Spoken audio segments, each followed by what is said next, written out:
ചെറുപ്പക്കാരെ വെച്ച് എന്താണ് ഭരണം പിടിക്കാം എന്നുള്ള നല്ല ആത്മവിശ്വാസം ഇവിടുത്തെ പ്രധാനപ്പെട്ട നേതാക്കൾക്കുണ്ടായിരുന്നു.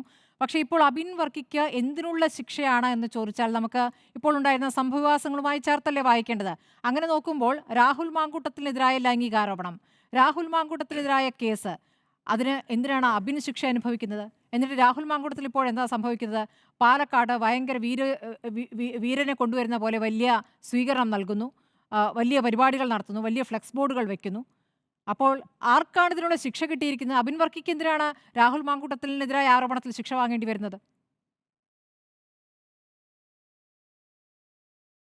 സ്മൃതിയുടെ അവതരണം മുതൽ അതിവായനകളുടെ ഒരു പരമ്പരയായിരുന്നു. കേരളത്തിലെ കോൺഗ്രസിനുള്ളിൽ ഒരിക്കലും സംഭവിക്കാത്ത എന്തൊക്കെയോ സംഭവിക്കുന്നു. അത് കേരള രാഷ്ട്രീയത്തിലെ ഏതൊക്കെയോ വിധത്തിൽ പ്രത്യാഘാതങ്ങൾ ഉണ്ടാകുന്ന രീതിയിൽ കേരള രാഷ്ട്രീയത്തിൻ്റെ ഭാവിയെ തന്നെ നിർണ്ണയിക്കുന്ന എന്തോ സംഭവമാണ് ഇന്ന് യൂത്ത് കോൺഗ്രസ് പ്രസിഡന്റിനെ നിർണ്ണയിച്ചതുപോലെ ഉണ്ടായെന്നുള്ള അതിവായനകളുടെ ഒരു ഘോഷയാത്രയായിരുന്നു സ്മൃതിയുടെ അവതരണം. ഈ യൂത്ത് കോൺഗ്രസ് പ്രസിഡന്റ് തെരഞ്ഞെടുപ്പ് ഇന്നത്തെ നിയമിച്ചതുമായി ബന്ധപ്പെട്ട് കേരളത്തിലെ രാഷ്ട്രീയ സാഹചര്യങ്ങളിലെ ഏതെങ്കിലും രീതിയിൽ ബാധിക്കുന്ന, അല്ലെങ്കിൽ കേരളത്തിലെ കോൺഗ്രസിലെ സമവാക്യങ്ങളെ ഏതെങ്കിലും രീതിയിൽ രൂപപ്പെടുന്ന എന്തെങ്കിലും സംഭവിച്ചിട്ടുണ്ട് എന്ന് ഞാൻ കരുതുന്നില്ല. യൂത്ത് കോൺഗ്രസ് പ്രസിഡന്റ് നിയമിക്കേണ്ട ഒരു ഘട്ടം വരുന്നു. ഒരു യൂത്ത് കോൺഗ്രസ് പ്രസിഡന്റ് ഒഴിയുന്നു. ഒരു തെരഞ്ഞെടുപ്പിലൂടെ തെരഞ്ഞെടുക്കപ്പെട്ട യൂത്ത് കോൺഗ്രസ് പ്രസിഡന്റായിരുന്നു. പക്ഷെ ഒരു തെരഞ്ഞെടുപ്പ് നടന്നു കഴിഞ്ഞ് ആ സ്ഥാനത്തെത്തിയാൽ ഏതെങ്കിലും കാരണവശാൽ അതിൻ്റെ ഇടയ്ക്ക് വെച്ച് മാറ്റുമ്പോൾ രണ്ടാമതായി വരുന്നയാളെ ആ സ്ഥാനത്തേക്ക് നിയമിക്കണമെന്ന് ഏത് സംഘടനയിലാണ് ഒരു നിയമാവലി ഉള്ളത്? MLA ആയിട്ട് നമ്മൾ പലരും മത്സരിക്കുന്നുണ്ട്. MLA മരിച്ചാൽ രണ്ടാമതായി മത്സരിക്കുന്നയാളെ MLA ആക്കുകയാണ് ചെയ്യുന്നത്. അങ്ങനെ ഈ തെരഞ്ഞെടുപ്പ് നടന്നാൽ രണ്ടാമതായി വന്നയാളെ, ഒഴിവ് വന്നാൽ രണ്ടാമതായി വന്നയാളെ യൂത്ത് കോൺഗ്രസ് പ്രസിഡന്റ് ആക്കണമെന്ന് യൂത്ത് കോൺഗ്രസിൻ്റെ ഭരണഘടനയിലോ ഇലക്ഷൻ രീതികളിലോ എവിടെയെങ്കിലും പറഞ്ഞിട്ടുണ്ടോ? അങ്ങനെ ഒരു കീഴ്വഴക്കമേ ഇല്ല.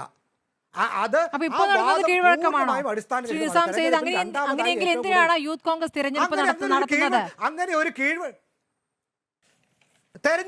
തെരഞ്ഞെടുപ്പ് നടന്നത് ആ ഘട്ടത്തിൽ തെരഞ്ഞെടുപ്പ് നടന്നു. തെരഞ്ഞെടുപ്പിൻ്റെ അടുത്ത തെരഞ്ഞെടുപ്പിൻ്റെ ഇടവേളയിൽ ആ ഒരു പ്രസിഡന്റിനെ കണ്ടെത്തേണ്ടി വരുമ്പോൾ ഒരു ചർച്ചകളിലൂടെ സമവായത്തിലൂടെ കണ്ടുപിടിക്കുക എന്നുള്ളതാണ് രീതി. അല്ലാതെ ഇപ്പോൾ CPM കോടിയേരി ബാലകൃഷ്ണൻ മരിച്ചപ്പോൾ സംസ്ഥാന കമ്മിറ്റി കൂടിയാണോ MV ഗോവിന്ദനെ തെരഞ്ഞെടുത്തത്? പാർട്ടി കോൺഗ്രസിലായിരുന്നു കോടിയേരി ബാലകൃഷ്ണൻ സെക്രട്ടറി ആയത്. MV ഗോവിന്ദനെ തെരഞ്ഞെടുത്തത് എങ്ങനെ? സെക്രട്ടേറിയറ്റ് കൂടി MV ഗോവിന്ദനെ സംസ്ഥാന കമ്മിറ്റിക്ക് മുമ്പിൽ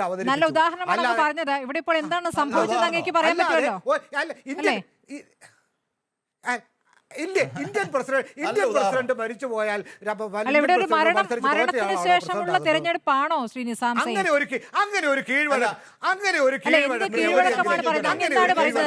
ലൈംഗികാരോപണ കേസിൽ പുറത്തു പോകേണ്ടി വന്ന യൂത്ത് കോൺഗ്രസ് അധ്യക്ഷൻ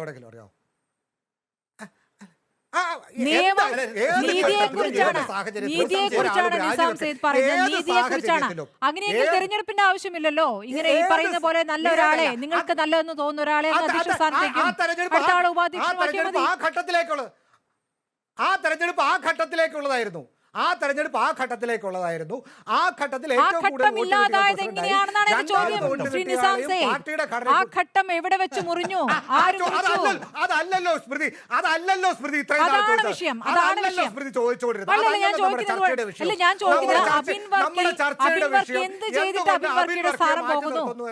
അബിൻ വർക്കി എന്ത് ചെയ്തിട്ടാണ് അബിൻ വർക്കിയുടെ സ്ഥാനം പോകുന്നത്? എന്തുകൊണ്ട് അബിൻ വർക്കി ഇവിടെ നിന്ന് പോകേണ്ടി വരുന്നു?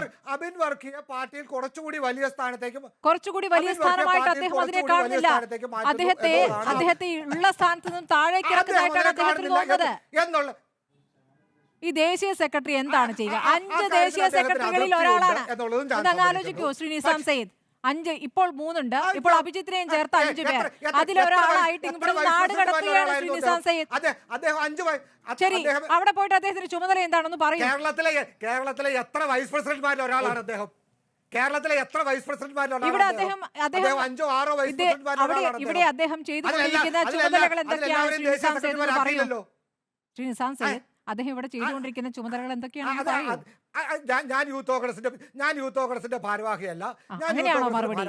അദ്ദേഹം യൂത്ത് കോൺഗ്രസ് നമ്മൾ കാണുന്ന കാര്യത്തെ കുറിച്ചാണ് ചോദിച്ചത്. ഞാൻ രഹസ്യമായി ചെയ്യുന്ന കാര്യങ്ങളെ കുറിച്ചല്ല. നമ്മളിപ്പോൾ നമ്മൾ കണ്ടുകൊണ്ടിരിക്കുന്ന കാര്യങ്ങൾ. അദ്ദേഹത്തെ സമരരംഗത്ത് നമ്മൾ കാണുന്നുണ്ട്, അദ്ദേഹത്തെ ചാനൽ ചർച്ചകളിൽ നമ്മൾ കാണുന്നുണ്ട്. ഇതിനൊന്നും അദ്ദേഹം യൂത്ത് കോൺഗ്രസിലെ അഖിലേന്ത്യാ സെക്രട്ടറി ആകുന്നത് തടസ്സമാകുമെന്ന് ഞാൻ കരുതുന്നില്ല. പക്ഷേ അദ്ദേഹം അങ്ങ് കരുതുന്നതോ ഞാൻ കരുതുന്നതോ അല്ലെങ്കിൽ നമ്മുടെ പാനലിൽ ഇരിക്കുന്ന ആരെങ്കിലും കരുതുന്നല്ലോ. അബിൻ വർക്കി അങ്ങനെ കരുതുകയാണെന്നേ, അതല്ലേ പ്രശ്നം. അബിൻ വർക്കിക്ക് തോന്നുകയാണ്. അബിൻ വർക്കിക്ക് സ്വാഭാവികമായും അതൃപ്തി ഉണ്ടായിരിക്കാം. അദ്ദേഹത്തിന് കേരളത്തിൽ പ്രവർത്തിക്കണമെന്ന് ആഗ്രഹം ഉണ്ടായേക്കാം. അതൊക്കെ സ്വാഭാവികമാണ്. അത് പക്ഷേ കേരളത്തിലെ കോൺഗ്രസിന്റെ സമവാക്യങ്ങളെ ആകെ മാറ്റിമറിക്കുന്നു. കേരളത്തിലെ കോൺഗ്രസിൽ എന്തോ വലിയ പ്രതിസന്ധി ഉണ്ടാക്കുന്നു.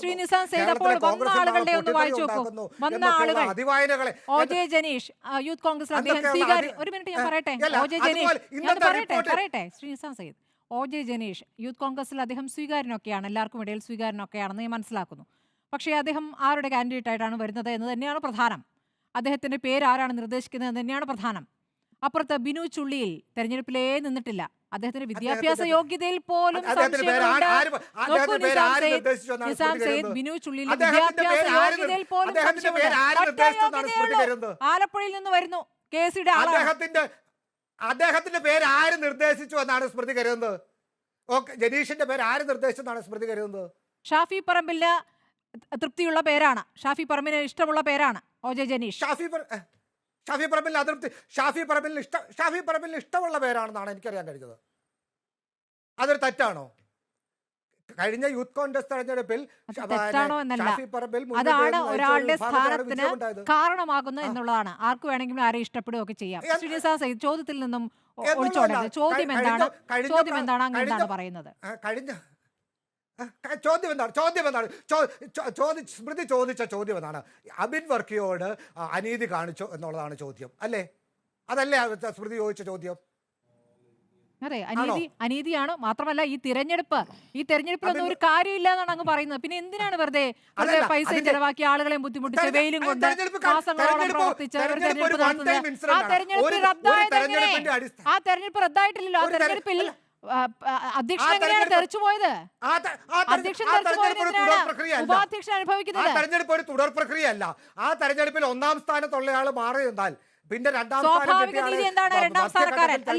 ഒരു കീഴ്വഴക്കവും ഒരു നിയമവും അങ്ങനെ ഒരു സ്വാഭാവികതയാണല്ലോ. അങ്ങനെ ഒരു സ്വാഭാവികതയില്ല, അങ്ങനെ ഒരു കീഴ്വഴക്കമില്ല, ആയ സമയത്ത് മുതലല്ലേ പറയുകയാണ് സ്വാഭാവികമായും വരേണ്ടത് വൈസ് പ്രസിഡന്റ് ഹൈബിഡിന് തോന്നുകയാണ്. എന്ത് വൈസ് പ്രസിഡന്റ്? ഒരു വൈസ് പ്രസിഡന്റ് പറയല്ലോ, ജനീഷും വൈസ് പ്രസിഡന്റ് ആയിരുന്നു. സ്മൃതി ചുമതല തെരഞ്ഞെടുപ്പ് കഴിഞ്ഞാൽ എല്ലാ വൈസ് പ്രസിഡന്റുമാരും ഒരുപോലെയാണ്. അപ്പൊ ഇന്ന് റിപ്പോർട്ടർ ചാനലിൽ ഒരു റിപ്പോർട്ടർ പറയുന്നത് കേട്ടു, കെട്ടിയിറക്കിയ പ്രസിഡന്റ് എന്താ? ജനീഷ് കെട്ടിയിറക്കിയ പ്രസിഡന്റ് ആണോ? യൂത്ത് കോൺഗ്രസിന്റെ സംസ്ഥാന വൈസ് പ്രസിഡന്റ് ആയിരുന്ന ഒരാള് പ്രസിഡന്റ് ആകുമ്പോൾ കെട്ടിയിറക്കിയ പ്രസിഡന്റ് എന്നാണോ? അത് ജനൻ TVയുടെയോ കൈരളിയുടെയോ ഒരു റിപ്പോർട്ടർ പറയേണ്ട വാചകം എന്തിനാണ് റിപ്പോർട്ടർ ചാനലിലെ റിപ്പോർട്ടർ പറയുന്നത്? ശരി.